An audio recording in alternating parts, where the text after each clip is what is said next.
বোনকে উত্ত্যক্ত করার প্রতিবাদে ফরিদপুরে বৈষম্য বিরোধী ছাত্র আন্দোলনের জেলা যুগ্ম সদস্য সচিব বৈশাখী ইসলাম বর্ষার উপর হামলার অভিযোগ উঠেছে স্থানীয় প্রভাবশালীদের বিরুদ্ধে। এ ঘটনায় বিক্ষুব্ধ হয়ে শিক্ষার্থীরা ঢাকা বরিশাল মহাসড়ক কয়েক ঘণ্টা অবরোধ করে রাখেন।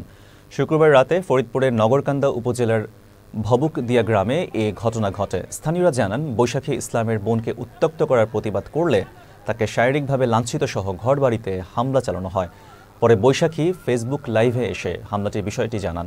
এ ঘটনায় ক্ষুব্ধ হয়ে জেলার বিভিন্ন এলাকা থেকে শিক্ষার্থীরা মহাসড়কে জড়ো হয়ে বিক্ষোভে অংশ নেন এবং দোষীদের শাস্তির দাবিতে সড়ক অবরোধ করেন। এ ঘটনায় পুলিশ ৫ জনকে গ্রেফতার করেছে। বাকি আসামিদের গ্রেফতারের অভিযান চলছে বলে জানায় পুলিশ।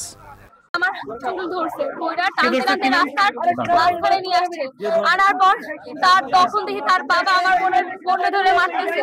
আমার বোনকে ছাড়াইতে গেলে তার বাবা আমার লাঠি নিয়ে রাস্তায় ফালাই দিয়ে মারছে। আসে আমাদের বাড়িতে লাঠি ছোটা নিয়ে আমার বাবারে মারতে গেছে।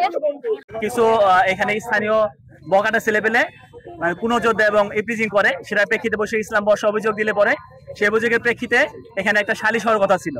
সেই সালিশের উপরে আইসা এখানে সন্ত্রাসী কিছু ব্যক্তিবর্গ তারা পুলিশ সেকেন্ড অফিসারের সামনেই বৈশাখী ইসলাম বর্ষার গায়ে হাত তুলে তার চুল ধরে টান দিয়ে রাস্তা ফেলাই দেয়, গায়ে হাত তুলে, তার ছোট বোনের গায়ে হাত তুলে, তার বাবার গায়ে হাত তুলে। প্রশাসন কেন এখনো দ্রুত পর্যায়ে কেন ব্যবস্থা নিতে পারতেছে না? কিসের জন্য আমরা জেলা শহর থেকে এত দূর পর্যন্ত চলে আসতে পারি? আসার পর দেখি বৈশাখী হামলা করতেছে, বৈশাখীর উপরে হামলা হয়েছে, বৈশাখী বাড়িতে হামলা করছে।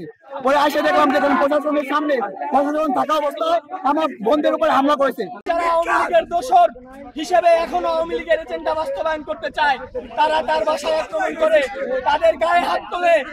এবং আমরা এখানে এসে জানতে পেরেছি এখানে বিএনপির কিছু নামধারী মীর জাফর এই আওয়ামী লীগের কাছ থেকে টাকা খেয়ে এই আওয়ামী লীগকে লালন পালন করছে।